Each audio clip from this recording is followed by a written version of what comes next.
tienen soldados, 70.000 soldados. Bueno, eso es pues totalmente fuera de época. Ahora, la potencia de los países, y Nature lo señala, se mide en número de investigadores por cada 1.000 trabajadores. Y su resultado de Nature es la siguiente. Estados Unidos tiene 9 investigadores por cada 1.000 trabajadores. China le sigue con 2. Ahora alguien dirá, pero entonces ¿por qué China está venciendo a Estados Unidos si tiene solamente 2 por cada 1.000?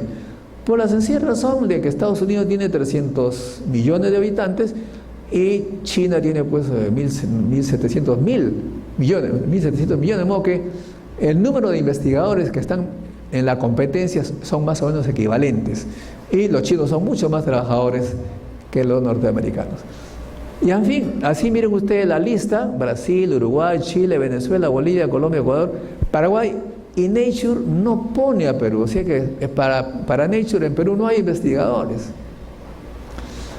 Y obviamente, pues si al investigador se le mide por producción científica y no producimos, no estamos en la lista de países que tienen ciencia.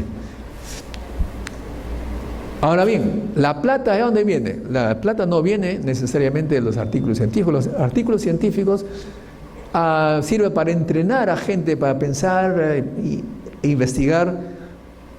Y el siguiente paso de la investigación científica es la investigación tecnológica. Si están entrenados para hacer investigación tecnológica, si están entrenados para hacer investigación científica, fácilmente pueden pasar a investigación tecnológica. Pero el que da plata es la investigación tecnológica, que se traduce en patentes. La patente no es una cosa complicada. Hay gente que piensa que hay que ser genio para tener patentes. Es lo más fácil que hay. Y tampoco se necesita, bueno, esto ya lo digo, repito las palabras de un ex ministro de Salud, Hernán Garrido Leca, amigo mío, que le gustan sus tragos, hombre político.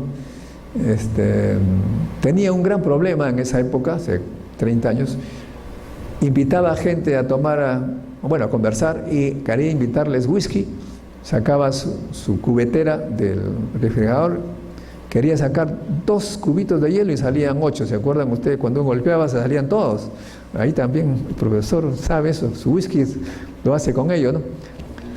Entonces era un problema que al golpear salían muchos cubos.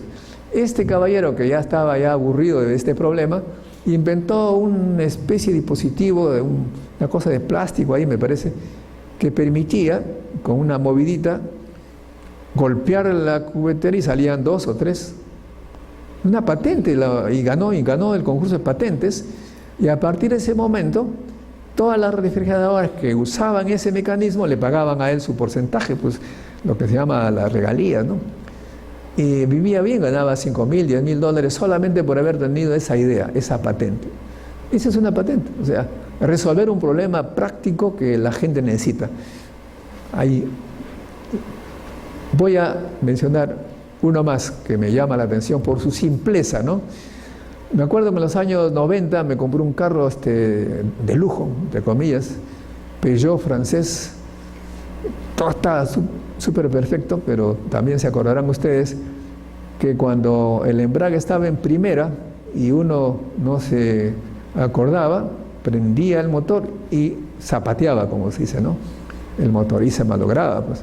O también cuando uno se olvidaba que el motor estaba prendido y volvía a mover la llave como para prenderlo de nuevo, el motor hacía un sonido que también malograba.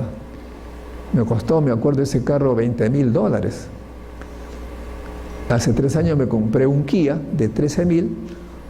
Entonces, si está en primera, quiero prender, nada. No hace caso. O sea, si ya está prendido, ¿qué te pasa? O está en primera, no puedes. O sea, te bloquea todos tus errores. Eso lo inventó un ingeniero facilito. Dice, ¿cómo hago? Circuito electrónico para bloquear ese tipo de cosas. Y bueno, la cantidad de dinero que ha ganado pues le permite pasearse prácticamente de vacaciones completas todo el tiempo, porque todos los automóviles que utilizan ese mecanismo le tienen que pagar a él su platita. Una patente es lo que tú inventas y cualquier empresa que va a usar tu invento tiene que pagarte cada vez que lo use, como igual que las canciones. Dicen que estos descendientes de los grandes cantantes, Gabriel, Mercury, toda esa gente, cualquier cantidad de plata ganan los descendientes sin hacer nada, porque cada vez que uno escucha eso, ya le tienen que pagar a ellos. En fin, ahora, ¿cómo va en patentes? Justamente por millón de habitantes, Estados Unidos, sus ingresos, imagínense, por millón de habitantes hay 729 patentes al año. Eso es plata. China, 112, nuevamente, como digo, por millón, pero si ustedes multiplican por millones de habitantes, China y Estados Unidos están por ahí. Y si queremos ver cómo es América del Sur, ya hay que ver, ya no se ve nada, pues acá. Hay que usar un microscopio. El microscopio aumenta esto por 100, 10, 100, qué sé yo, y ahí ya vemos las microproducciones. En primer lugar está Chile, Argentina, Uruguay, Brasil, Colombia. Si no fuese por Paraguay estaríamos en el último lugar. Esa es pues nuestra realidad. Cuando uno quiere hablar de desarrollo sostenible, tenemos que empezar a valorar la investigación, hay que aprender a investigar, hay que hacer grupos de investigación y de repente también para inventar. Bien, nuestro país pues está en graves dificultades y eso pues gracias a las políticas que tenemos ya buen tiempo. Mi abuelo decía que los peruanos debemos ser superhombres porque hemos podido sobrevivir a todos los gobiernos que nos han sometido, digamos, no sé qué, todavía seguimos vivos. Pero a medida que pasa el tiempo la cosa se vuelve complicada. Miren ustedes acá, ¿qué cosa es esto? Número de publicaciones de Scopus, 2 países, Perú, Ecuador. No hablamos de Chile, no, ya estamos fritos de ella. Ahora estamos con Ecuador, el pequeño Ecuador. Antes le dábamos duro a los ecuatorianos, y de repente en el año 2013, cuando entró Humala por aquí, con una política atroz, ¿no? Prácticamente en ciencia, con Humala era, como le llaman, en piloto automático. El crecimiento que empezó en el 2000 siguió ahí monótonamente. En cambio, Ecuador, con Correa, que atrajo científicos con la famosa Yachay y todas las cosas, atraía talentos a su país, nos pasó. Ahora ya está, esto es 2015, ahora ya nos pasó ya. La siguiente. Miren, publicaciones por millón de habitantes. Tenemos en azul Perú y Ecuador nos pasó. O sea que ya estamos detrás de Ecuador. ¿Qué futuro nos espera con ese tipo de políticos? Recientemente me he enterado, bueno, dicho sea de paso, hace un mes, más o menos, no sé, ustedes seguramente se acordarán que murió nuestro gran científico Julio Kuroiwa, ¿no? Yo fui amigo de él y fui al velorio y me encontré con el presidente Vizcarra. Ustedes pueden ver en el YouTube, ponen Modesto Montoya y Vizcarra, y ahí está la entrevista que le hice al paso, o sea, no fue invitado. Estaba allí, puse mi cámara que siempre me acompaña y le dije, oiga, presidente, ¿usted ha sido alumno de Julio Kuroiwa? Ah, por supuesto, y se puso que sí, que Julio Kuroiwa. Muy bien, lo dejé hablar y después le pregunté, ¿usted sabe que él era amigo mío y yo me fui a cobrar mi sueldo y él estaba también cobrando su sueldo jubilado? ¿Usted sabe que este gran científico, considerado uno de los más grandes científicos del mundo, tenía una pensión de 2.000 soles?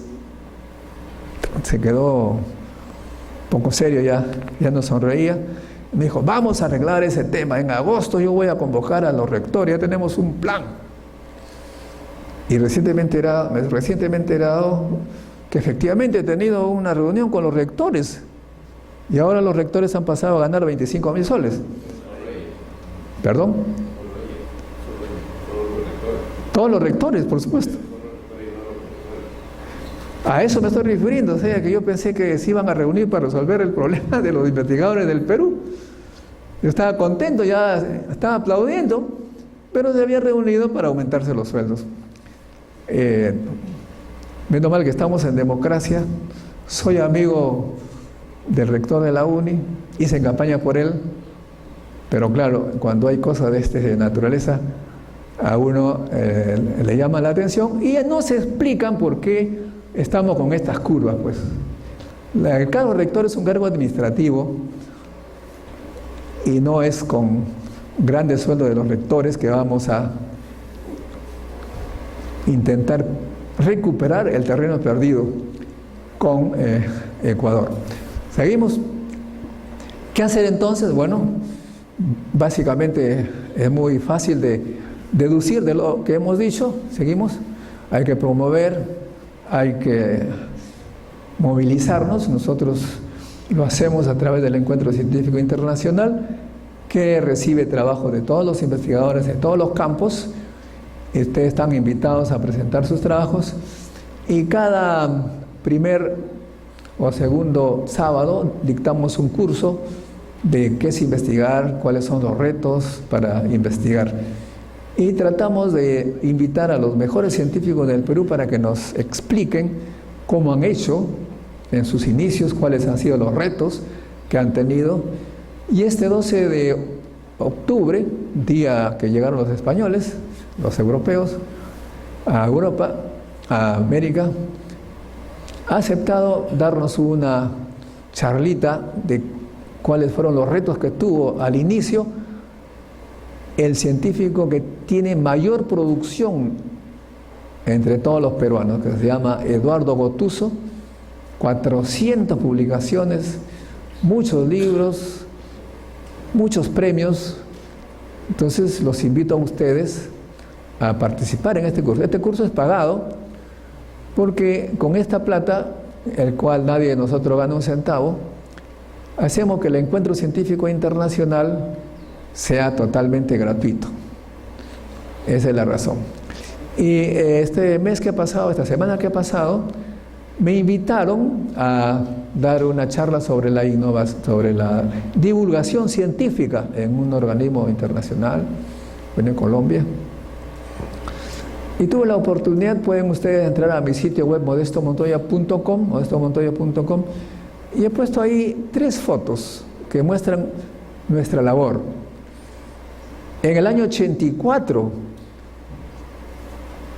en el periódico está ahí publicado que nosotros nos pusimos un artículo que se llama En defensa de los investigadores. No era posible que estemos ganando $100. Y a partir de ese momento hemos luchado por ello, han ido aumentando los sueldos, menos mal, nos ha costado despidos, etcétera, pero algo se ha logrado. Y en el año, eso fue el 84, en el año 90, también está publicado allí la foto del artículo, que propusimos la carrera del investigador y comenzamos a batallar por ello.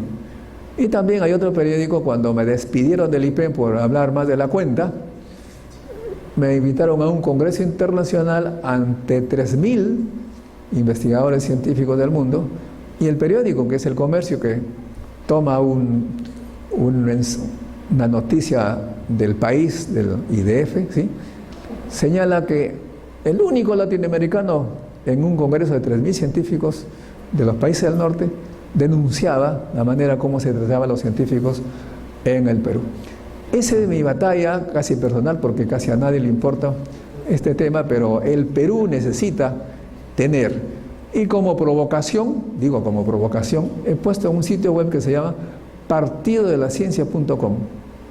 Así que si ustedes están interesados en liderar ese partido, porque yo a mi edad ya es para darle la patadita de inicio, se convoca a los jóvenes que se hagan cargo de este partidodelaCiencia.com, porque como ustedes han notado claramente, los que nos han gobernado y nos siguen gobernando han creado caos, ya no hay palabras para calificar lo que han creado estos señores, pero no solamente ellos, se burlan permanentemente de nosotros, nos toman como débiles mentales, como analfabetos. Los analfabetos saben pensar, nos toman como si que no tuviéramos neuronas. Cada vez que hablan, dice, este pata nos está insultando. Este señor Pedro de la Echea, que es un gran empresario, dice, oigan, han hecho creer que los congresistas somos corruptos. Eso es falso. ¿Quién es corrupto acá en el Congreso? Bueno, puede que haya corrupto, yo no lo sé, pero de eso no se les está acusando. O sea, la gente se ha levantado porque claramente estaban blindando a los señores que ustedes conocen. Ese era el tema, no era otro, pero no está cambiando como si nosotros estuviéramos mirando a otro lado. O sea, la gente se levantó porque estaban claramente blindando a determinados personajes que ante la televisión estaban haciendo actos ilícitos. Ya vemos todos los resultados. Esa fue la razón de todo. Y ahora nos resultan claramente que el TLC tiene que resolver todo. Pero el TLC no es un tribunal neutro de justicia, porque como ustedes saben también, el TLC es prácticamente los representantes de los partidos, porque se eligen entre los invitados. Yo invito al candidato y yo elijo al candidato. Ya, pues, o sea, ¿qué más? Entonces quieren, obviamente, como dirían la gente extremista de cierta época, TLC o muerte. ¿No? Esa es la voz. Yo quiero mi TLC porque es el TLC que me da la razón y el TLC el que dirá la razón. O sea que realmente, obviamente yo no estoy aquí defendiendo a Vizcarra, eso es otro tema, pero la manera como esta gente razona nos muestra claramente que se burlan de nosotros. Y la investigación es también eso. Acá no estamos hablando de investigación física, química. Todos estos temas que he hablado en estos últimos minutos también forman parte de temas de investigación que puede cualquier persona relacionada con la economía, la sociología y la psicología en este caso, puede un poco hacernos comprender. Y hagamos que nuestro país sea un país con ciencia. Ciencia significa conocimiento. Y el conocimiento es lo único que nos puede sacar de esta situación tan desgarradora. El conocimiento nos da mejor empleo, nos permite que nuestra gente viva bien. El conocimiento es lo único que nos hará un país sostenible. Por el momento no es el caso y todos aquellos que tienen algo de conocimiento, desafortunadamente, se van del país porque no pueden vivir en un país que está siendo asfixiado por políticos que nos toman como si que no tuviéramos neuronas. Disculpen ustedes que haya un poquito salido del tema de repente, les agradezco mucho.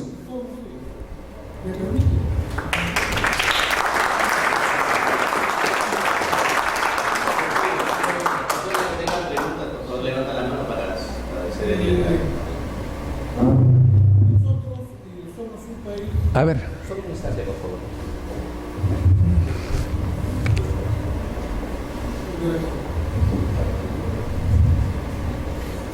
Doctor Montoya, agradecemos su conocimiento que ha adquirido hoy día en esta demanda de nuestra facultad. Mi reflexión es esta.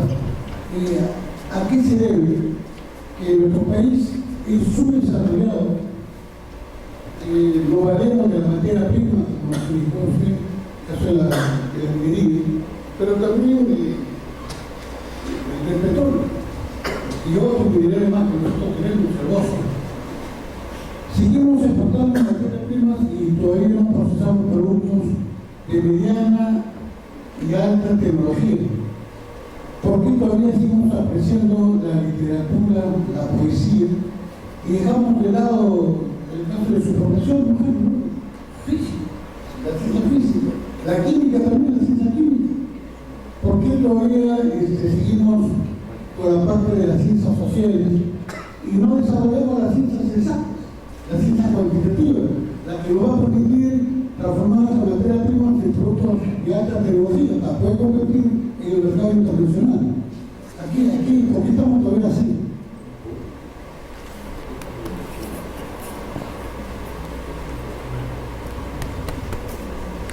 A ver, prende esto.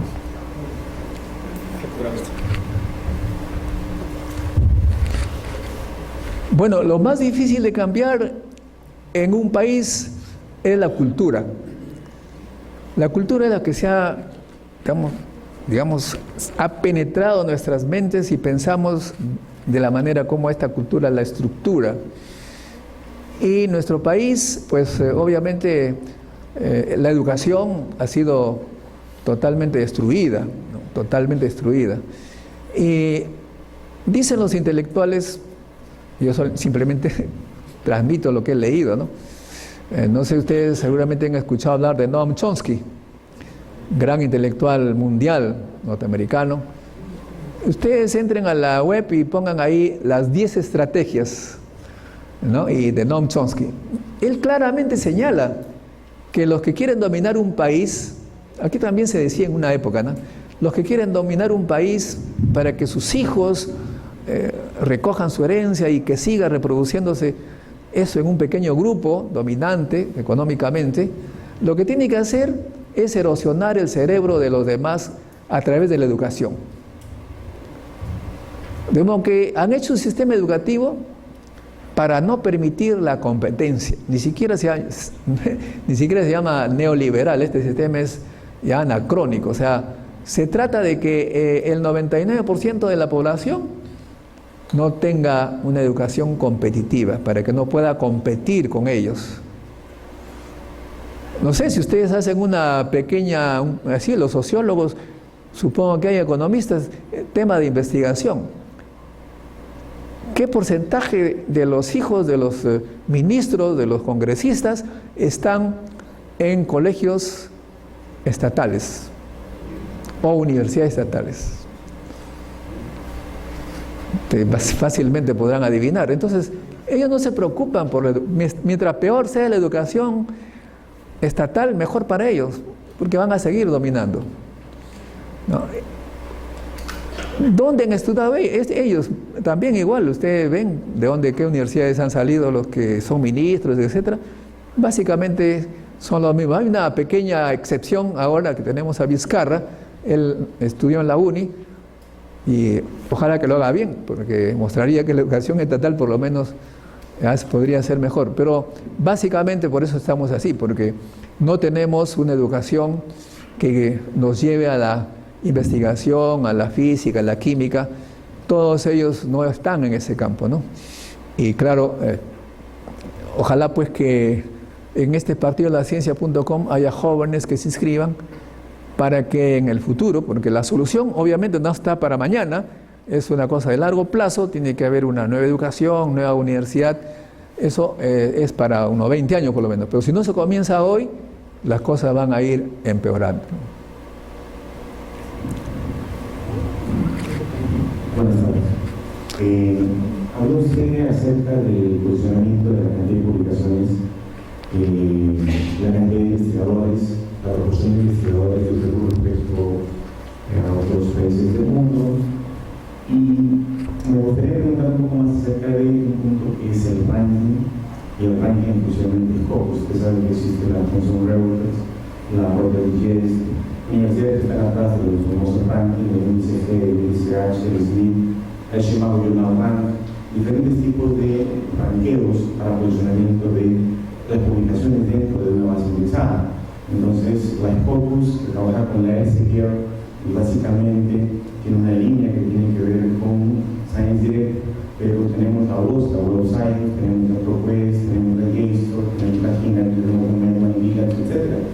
Entonces, ¿hay un posicionamiento político acaso de universidades como Stanford y Harvard que tratan de ubicar dentro de su ranking a ciertas universidades de Royal Digest en Inglaterra se pelean con otro tipo de ranking para ubicarse con la Web Science, que compiten con todo otro tipo de clasificación? ¿Cuál sería la clasificación de los rankings válidos? Y por qué muchos de los peruanos que hemos publicado en ProQuest, que tenemos publicaciones en Medline, ni siquiera figuramos en lo que es el régimen, porque no es considerado más que el índice G, el índice H y el cielo? Y el índice no rank, pues no interesa, porque es mejor publicar en Turquía, en Grecia, que publicar en Estados Unidos o en Cambridge. ¿Okay? Entonces, ante esta situación de las políticas internacionales, en el ranqueo de las universidades, ¿cuál es su posición? ¿Y cuál sería lo open? ¿O hacia dónde deberíamos ir para un estándar? ¿Y cómo reconocer a los científicos que sí están en otro tipo de registros, que sí publicamos en otro tipo de bases, pero que no necesariamente estamos en el ranking de Scopus o en la línea de Scopus? Gracias. Bueno, un poco difícil de responder a su pregunta, pero porque el mensaje que yo quisiera un poquito pasar es que debemos investigar y publicar. ¿Dónde? Bueno, usted lo ha mencionado, hay tantas posibilidades. Ahora, claro, los que dirigen el CONCITEC han decidido que sea Scopus, ¿no?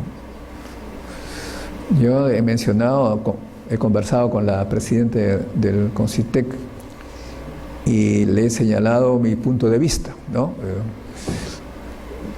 En primer lugar, me parece un poquito, diríamos, un poquito de segregación cuando se dividen dos tipos de investigadores, ¿no? Uno es monje y otro es Rostowski. ¿Por qué? Como si que hubiera dos tipos, dos clases sociales, una cosa así, comenzando por ahí. Y segundo, que hay que publicar en Scopus. Eso me hizo recordar en los años 90, cuando di una charla en un congreso internacional fuera del país. Era presidente de la Sociedad de Física y hablé de la física en el Perú. Se levanta un gringo, me dice: su exposición me parece totalmente incompleta porque no ha mencionado a Ronald Woodman en física. Entonces, bueno, Ronald Woodman es un gran físico. Entonces mi respuesta fue: en realidad nosotros tenemos una revista peruana de física. Él nunca ha enviado un solo artículo en nuestra revista, entonces no tengo de qué informar. ¿Cierto? No tengo de qué informar porque yo informo lo que se produce en el Perú y se envía a la revista peruana de física, es mi revista, la Sociedad Peruana de Física. Obviamente, él tiene otras preferencias, él publica en revistas internacionales, está en un círculo internacional que no es el peruano. Él ha escogido eso. ¿No es cierto? Y entonces le decía a la presidenta del CONCITEC: a mí me parece que debe considerarse la producción peruana, porque me acuerdo una vez que puse un trabajito sobre el acuífero de Lima, un problema muy importante para el Perú, cuánto tiempo el agua que cae en lluvias llega al mar por el subterráneo, qué técnica usé para eso. Lo envié a una revista internacional y la respuesta fue: es un problema muy local. O sea que, en otras palabras, lo que sucedía debajo de Lima no le interesaba para nada. Bueno, pero a nosotros sí nos interesa. Entonces, ¿qué cosa estamos calificando? Entonces, para yo tener la posibilidad de estar en esta categoría monje, que lo consideran la mejor, he tenido que publicar temas que nadie lee en el Perú. O sea, mis artículos nadie lee, ni mis alumnos quieren leer porque es muy complicado, que es muy difícil. Me he quedado sin alumnos. Pero eso me permite estar en el ranking. O sea, esa es una gran pregunta, que justamente ese son temas de investigación que ustedes, si son de sociología, administración, esos temas tienen que describirse y ver cuáles son las consecuencias para el país. Claro, en ese sentido, ¿qué hice con mi articulito de subterráneo de Lima? Me parece súper interesante, hice cálculos, hice mediciones. Lo publiqué, pero en una revista cubana, está publicada, y no es Scopus, es Cielo, pero estoy muy orgulloso porque es una cosa que tiene que ver con el Perú, ¿no? Así, de modo que, obviamente, ¿por qué publican los científicos en malaria, tuberculosis, TBC? No es porque son cosas peruanas, sino porque les interesa a ellos para curar a sus enfermos, que, como dije, regresan. De modo que ese es un tema interesante para investigar. Tiene usted ahí mis comentarios. Y otro tema también que le he señalado a la doctora León Velarde es la siguiente. Ustedes saben que hay universidades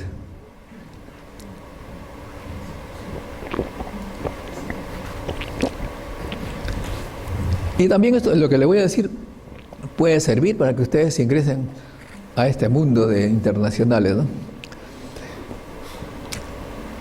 Hay personas que tienen amigos en el extranjero y a veces pagan para hacer convenios, se paga pues, o sea, los convenios son gratis. Entonces vienen científicos, por decir, de Inglaterra, entomólogos, que les gusta pues ver cómo son los insectos, ¿no? Está muy bien. Y aprovechan al Perú, porque el Perú, ustedes saben, el Perú es un país, una vez lo dije y todo el mundo se rió, ¿no? El país es campeón en algo, en la cantidad de mariposas. Creo que se fueron por otro lado pensando en mariposas. Pero es la verdad, tenemos por kilómetro cuadrado hay una mayor variedad de mariposas que en Inglaterra.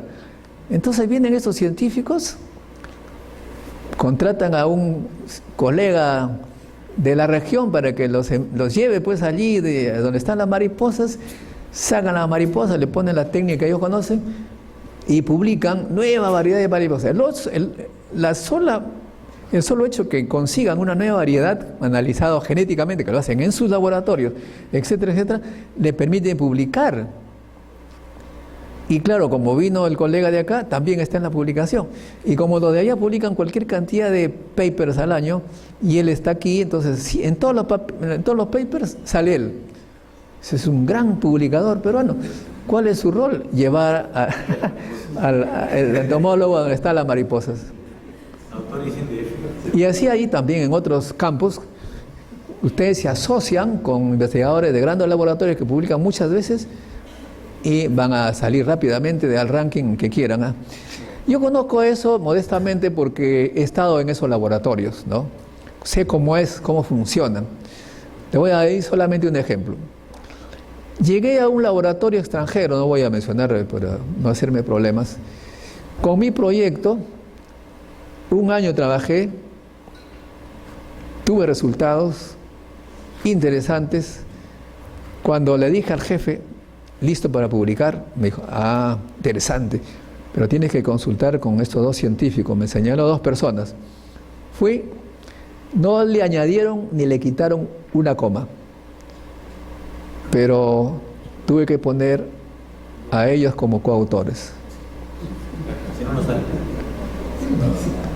En contrapartida, aparecí yo como autor de un trabajo en el que yo ni siquiera había visto quién era. Y es un Scopus, y de modo que también me ha servido. ¿Te das cuenta? Entonces, ¿eso qué quiere decir? Que si nosotros aceptamos la regla de juego que nos están poniendo, tienen que utilizarla, pues tampoco vamos a ser sonsos, ¿no? Se asocian con gente de afuera, hay mucha gente que quiere venir al Perú y publican con ellos.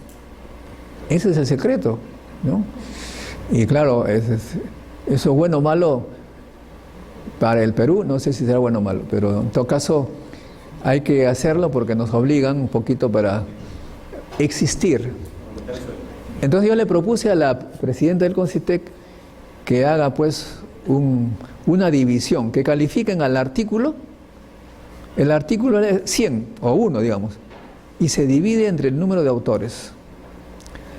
Hay científicos que publican en grupos en las que hay 500 investigadores.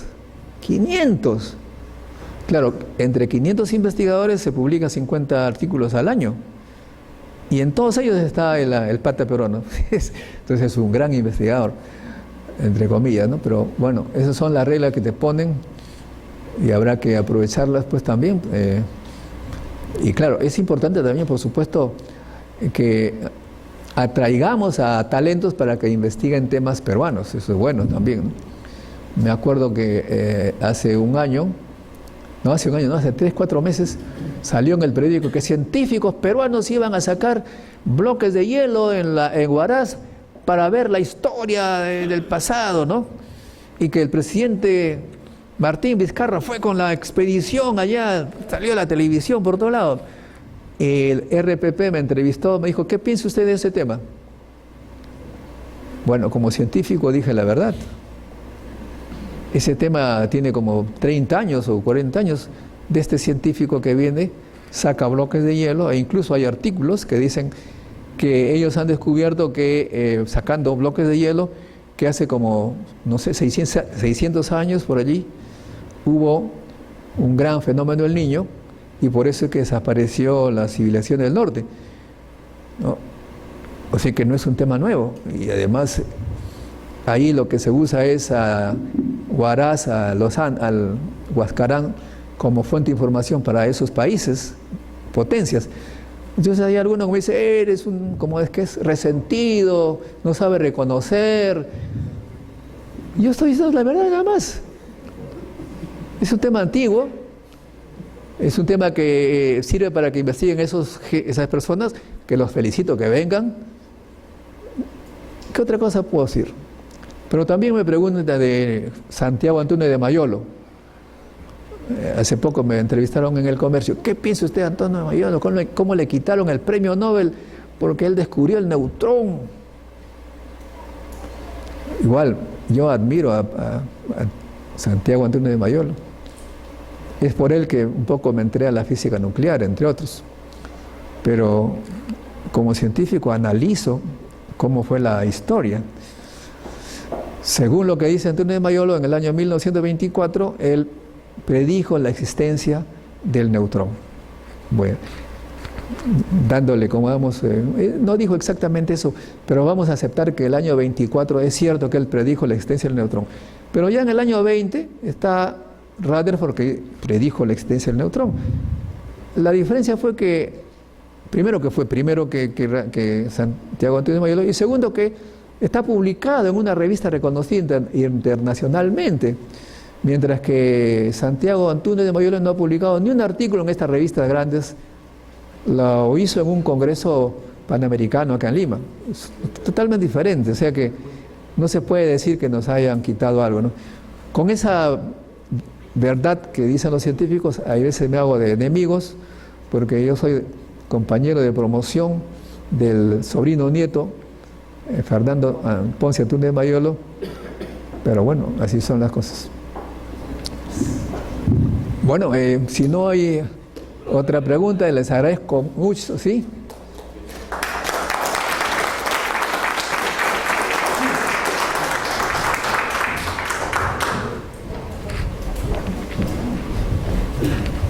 Agradecemos al doctor por la oportunidad de conferencia. Invitamos a